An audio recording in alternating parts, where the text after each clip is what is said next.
श्राद्ध मनाने वाले सभी भाइयों को हमारे तरफ से श्राद्ध की हार्दिक शुभकामनाएं एवं ढेर सारी बधाई।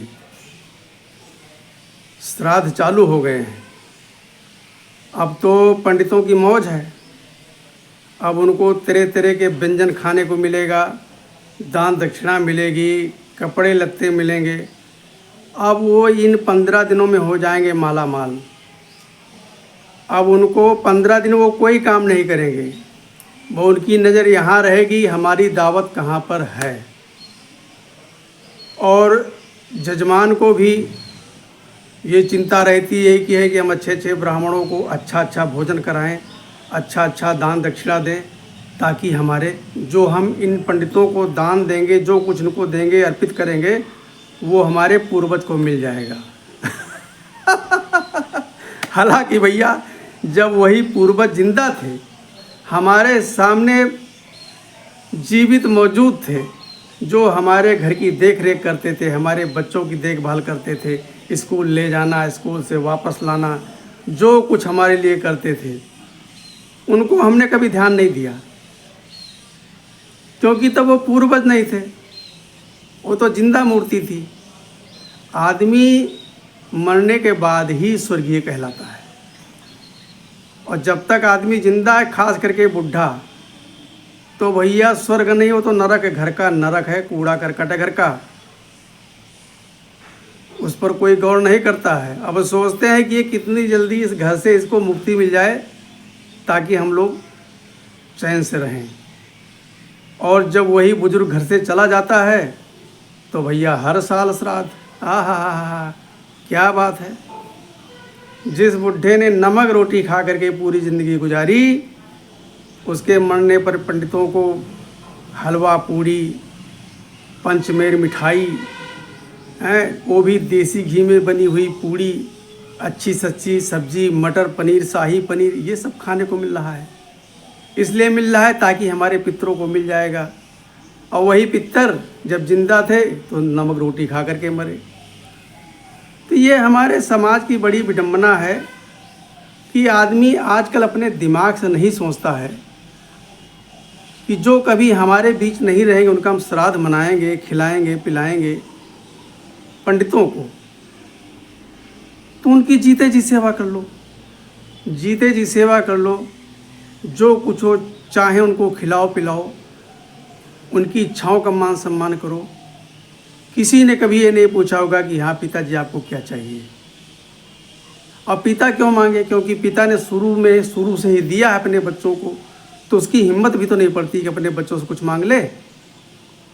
लेकिन बच्चों का तो फर्ज बनता है कि बार पिताजी से पूछो, हाँ पिताजी आपको क्या चाहिए। जीते जी तुमने पूछा नहीं, मरने के बाद में पंडितों से पूछते हो कि पंडित जी क्या करें कि हमारे पितृ उद्धार हो जाएं, हमारे पितृ जो है संतुष्ट हो जाएं, हमारे ऊपर रुष्ट न रहें। अरे पितृ तुम्हारे ऊपर कभी रुष्ट नहीं रहते हैं। जब तक तुम्हारे पिताजी या माताजी, जो भी आपके घर के बुजुर्ग रहे, आप उनका मान करते हो या सम्मान करते हो या अपमान अनादर जो कुछ करते हो, आपने कभी उनके मुंह से कोई उत्तर सुना? वो हमेशा ही आशीर्वाद देते हैं। ये एक पंडितों का बनाया हुआ ढकोसला है कि पितृ रुष्ट हो जाएंगे। अरे भैया पितृ कभी रुष्ट नहीं होते हैं। आज जो हमारा परिवार फल फूल रहा है, ये उन्हीं के आशीर्वाद का प्रताप है। वो हमेशा आशीर्वाद देते हैं। कोई नहीं चाहेगा कि हमारा बनाया हुआ बिगड़ जाए। उन्होंने तुमको बनाया है, तुमने उनको नहीं बनाया है। तो अपने बनाई हुई चीज़ को कौन चाहेगा कि मिट जाए? कोई पितर नहीं चाहता है कि हमारा परिवार दुखी में रहे। वो हमेशा सुख शांति के लिए ईश्वर से कामना और प्रार्थना करते हैं। तो ये पंडितों ने भ्रम डाल रखा है कि श्राद्ध करो, दान दक्षिणा करो। ये नहीं कहेंगे गरीबों को खिला दो, इतने ब्राह्मण खिला दो, ये दान करो, वो दान करो, फला दान करो। दुनिया भर का ढकोसला बता देंगे मात्र निजी फायदे के लिए। वो कुछ नहीं होता है। मैं आपको एक छोटी सी कहानी सुनाता हूँ। मुझे कहते हुए भी हंसी लगती है। एक राजा थे, तो राजा के दरबार में एक सिपाही था, उसका नाम था तेनाली रामा। तेनालीरामा का नाम सबने सुना होगा। तो राजा के पिताजी बहुत बीमार हो गए, जब बहुत ज़्यादा बीमार हो गए और बुजुर्ग भी काफ़ी हो गए थे, तो राजा उनके पास गए और बोले कि पिताजी, आपकी क्या इच्छा, कुछ खाने को मन करता है आपको, आप क्या खाना चाहते हो? तो उनके पिताजी ने कहा कि बेटा, मेरा मन कहता है कि मैं ताज़ा आम खाऊं। उस समय आम का सीजन नहीं, कोई सीजन ही नहीं, कोई बोर भी नहीं लगा कि चलो छोटी छोटी अमियाँ लगी हों। आम का सीजन ही नहीं भाई, कोई सीजन ही नहीं, आउट ऑफ सीजन। अब उनके पिताजी को आम खाने की इच्छा, राजा ने अपने सारे सिपाहियों को भेजा, जाओ किसी भी मुल्क में जाओ, कहीं भी जाओ और हमारे पिताजी के लिए ताज़ा आम लेकर के आओ। सिपाही गए, सब पूरी दुनिया में घूमे, आम का सीजन होता वो आम मिले ना भाई। वो लौट करके दरवाजे पर पहुँचे ही थे सिपाही, इतने में जो है राजा के पिताजी ने दम तोड़ दिया। सिपाहियों ने बताया कि राजा साहब आम कहीं नहीं मिला। राजा ने कहा चलो जो होना था वो हो गया, अब तो हमारे पिताजी हमें छोड़कर चले गए। पुरोहित को बुलाया, पुरोहित को राजा ने सारी बात बताई कि हमारी पिताजी की है, हमें दुख इसी बात का है कि हमारे राज्य में किसी चीज़ की कोई कमी नहीं है, लेकिन हम अपने पिताजी की अंतिम इच्छा पूरी नहीं कर पाए। तो पंडितों ने पूछा कि क्या बात है? तो कह रहे हमारे पिताजी कहते थे कि हमारी आखिरी इच्छा है आम खाने की, और हमने दुनिया में चारों तरफ भेजा लेकिन आम नहीं मिला और हमारे पिताजी मर गए। और जब हमारे पिताजी को आम नहीं मिला तो उनकी आत्मा अब भटकती रहेगी, क्योंकि उनकी इच्छा पूरी नहीं हुई। तो जो पुरोहित ब्राह्मण आए थे उन्होंने बताया राजा साहब, इसमें चिंता करने की कोई बात नहीं है, हर चीज़ का उपाय है भाई। कोई भी समस्या है तो उसका समाधान भी है, और इसका भी समाधान है। तो राजा ने पूछा समाधान तो बताओ भाई, हमें तो यही चिंता है कि पिताजी की आत्मा भटकनी नहीं चाहिए बस। तो पुरोहित महाराज ने बताया कि राजा साहब, 13वीं के दिन, जिस दिन 13वीं होती है 13 दिन के बाद, उस दिन आप सोने का आम बनवाइए, सोने का आम बनवाइए और 21 ब्राह्मणों को एक एक आम भोजन करने के बाद में हाथ पर रख दें, और आपके पिताजी को वहाँ जो है स्वर्ग में आम मिल जाएगा। राजा ने कहा अच्छी बात है। राजा ने ऑर्डर दे दिया, इधर सोने के आम गढ़े जाने लगे, बनने लगे, और समय बीते बीते 13वीं वाला दिन आ गया। तो राजा ने यह भी बोला था कि भाई अगर ज़्यादा ब्राह्मण हो जाएं तो पंडित जी ने बोला ज़्यादा हो जाए तो और अच्छी बात है, हम तो 21 की बात करते। राजा ने बोला तुम जितने ब्राह्मण ले आ पाओ उतने ब्राह्मण ले आना, हमारे पास सोने के आम की कमी नहीं होगी। तो भैया पंडित तो यही चाहते हैं, उनको तो यही चाहिए था कि राजा कुछ तो कहें। अब वो पुरोहित महाराज पंडित जी गए अपने पूरे रिश्तेदारी में, रिश्तेदारों के रिश्तेदार के यहाँ, उनके भी रिश्तेदार के यहाँ, सबको निमंत्रण दे दिया कि राजा के यहाँ पहुँचना है, सबको एक एक सोने का आम मिलेगा। कहाँ 21 ब्राह्मण की बात थी, वो पंडित जी 21,000 ब्राह्मण लेकर चले आए राजा के दरवाजे पर। राजा ने सबको भोजन कराया और सबके हाथ पर एक एक आम दिया, और कपड़े लत्ते वगैरह भी दिए, कुछ बर्तन भी दिया। जो सिपाही तेनालीरामा था वो सब देख रहा था। उसने सोचा कि बताओ इन ब्राह्मणों ने ऐसा बेवकूफ़ बनाया हमारे राजा को कि पूरा राज खजाना ही खाली होगा। भाई आम में इतना पैसा सोना चांदी लग गया कि सारा राजकोष खाली हो गया। पंडित खुशी खुशी अपने घर चले गए। भाई ऐसा कहाँ उनको और आज तक ज़िंदगी में कभी नहीं मिलेगा जो मिल गया। अब तेनालीरामा मुंह लटका करके अपने घर गए। और जो शाम को सूर्यास्त हो गया तो अपने घर से खूब तेज तेज आवाज़ में रोते हुए राजा के दरवाजे पर आए और राजा साहब से बोला कि राजा साहब, हमारी माता जी का स्वर्गवास हो गया, अभी अभी हमारी माता जी ने दम तोड़ा है। तो राजा ने कहा, देखो जो संसार में आया है उसको जाना है, उसको कोई नहीं रोक सकता। हमने देखो कितनी कोशिश की लेकिन हमारे पिताजी भी नहीं रहे, तो जो आया है वो जाएगा।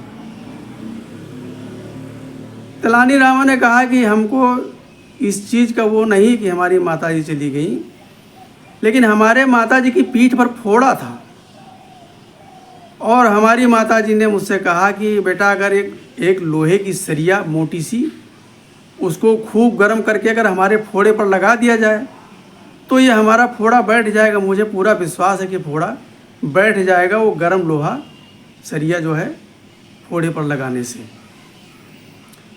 तो मैंने कोयला सुलगाया, उसमें सरिया डाली मोटी सी और खूब लाल लाल वो सरिया हो गई। जब सरिया वो दहकने लगी और मैं सरिया को निकालने ही वाला था, इतनी में हमारी माता जी शरीर छूट गया। अब हम अपनी माता जी की फोड़े में जो है वो सरिया लगा नहीं पाए। अगर लगा देते तो हमारी माता जी का जो है फोड़ा सही हो जाता, हमारी माता जी ठीक हो जाती। हमारी माता जी खत्म हो गई। हम माता जी की इच्छा थी कि किसी तरीके सरिया लग जाए तो हमारा फोड़ा सही हो जाएगा। अब क्या हो सकता है, हमारी माता जी तो फोड़ा लेकर के चली गई। राजा ने कहा कोई बात नहीं, हर चीज़ की समस्या का समाधान हमारे जो पुरोहित ब्राह्मण हैं उनके पास है, उन्हीं को बुलाते हैं। तो पंडित जी को बुलाया गया, लेकिन तेनालीरामा ने उनको ये सारी बात नहीं बताई। ये बताया कि 13वीं वाले दिन जो है निमंत्रण है। आ गया भैया 13वीं का समय, सारे ब्राह्मण इकट्ठा। उन्होंने सोचा कि राजा के यहाँ इतना कुछ मिला था तो ये तो राजा का सिपाही है, ये भी बहुत कुछ देगा। राजा जितना नहीं देगा लेकिन फिर भी भाई राजा का सिपाही कोई छोटा मोटा थोड़ो है, ये भी बहुत कुछ देगा। बुला लिया सबको, आ गए सारे, जितने जितने आए थे सबको बुलाया। राजा ने बोला था कि भाई जो जो हमारे यहाँ आया था सबको बुलाना और यहाँ खाने पीने की कोई कमी नहीं होगी। तो जितने गए थे वहाँ पर सब आए वापस कि भैया चलो फिर आज कटेगा। आए, सबके सामने खाना लग गया और उधर 10-12 जगह कोयले का ढेर लगा, उसमें 8-8 सूत की सरिया लप लप लप लप गर्म हो रही। तो पुरोहित ने बोला कि भाई सब लोग शुरू करो। तो तेनालीरामा ने कहा अभी मत शुरू करो, हमारी पूरी बात सुन लो। हमारे जो माता जी थी उनकी पीठ पर फोड़ा था और हमारी माता जी ने मुझसे कहा कि बेटा अगर एक सरिया लोहे की गर्म करके हमारे फोड़े पर लगा दो तो वो फोड़ा सही हो जाएगा। और हमने सरिया गर्म किया, जब वो सरिया खूब लाल लाल दहकने लगा उसको मैं निकालने वाला था, कितने हमारी माता जी मर गई। तो हमारी माता जी वो फोड़ा लेकर के चली गई ऊपर। तो अब ऐसा है कि तुम सब लोग झुको, ये सारी सरिया जो है गर्म हो रही लाल लाल, अब ये सबके पीठ पर लगाया जाएगा, सबकी पीठ दागी जाएगी ताकि हमारी माता जी की फोड़ा वहाँ पर सही हो जाए। सारे पंडित चिल्लाने लगे ऐसे कैसे हो सकता है, ऐसे कैसे हो सकता है। तो राजा ने कहा क्यों नहीं हो सकता भाई, क्यों नहीं हो सकता। जब हमारा सोने काम देने से हमारे पिताजी को वहाँ मिल गया, तो जब आप लोगों को सरिया लगाई जाएगी पीठ पर, दागी जाएगी पीठ, तो माता जी का फोड़ा भी सही हो जाएगा। सारे पंडित चिल्लाने लगे। अंत में सारे पंडितों ने माफ़ी मांगी और जो जो आम लेकर के गए थे राजा ने बोला कि वो सारा वापस करो और उसमें ब्याज भी लगा दिया। सारे ब्राह्मणों के खेत बिक गए, सारे ब्राह्मणों के खेत बिक गए। तब भी कर्जा नहीं चुका राजा का। सारे ब्राह्मणों ने आम जितना कुछ दान दक्षिणा लेकर गए थे राजा साहब के पिताजी की 13वीं में, सब सूद समेत वापस किया। तो ये ब्राह्मण लोग ऐसे बेवकूफ़ बनाते हैं और हमारे जैसे भोले भाले बेवकूफ़ बनते रहते हैं कि भाई हमारे पिताजी का वहाँ आत्मा भटके ना। तुम्हारे पिताजी की तो आत्मा यहाँ भटक रही थी। उनको भूख लगी है, तुम खा करके ड्यूटी चले गए, ऑफिस चले गए, दुकान पर चले गए। उनको कोई पानी नहीं पूछने वाला है। वो बीड़ी पी रहे हैं, भाई बीड़ी पी रहे हैं, अब तुम कह रहे हो कि बीड़ी मत पियो, खांसी आती। अरे जो सारी ज़िंदगी बीड़ी पी रहा है तो आखिरी समय उसको बीड़ी क्यों छुड़वा रहे हो? एक बीड़ी के लिए उनके लिए तुम्हारे पास पैसा नहीं है। अब ब्राह्मणों के लिए हाँ, जो कुछ उनको देंगे हमारे पिताजी को मिल जाएगा। तो भैया पिताजी को तो मिल गया और तुम्हें भी मिल जाएगा। अगर ब्राह्मणों के कहे में चलोगे ना तो तुम्हें भी बहुत कुछ मिलेगा, बहुत कुछ मिलेगा। नमस्कार।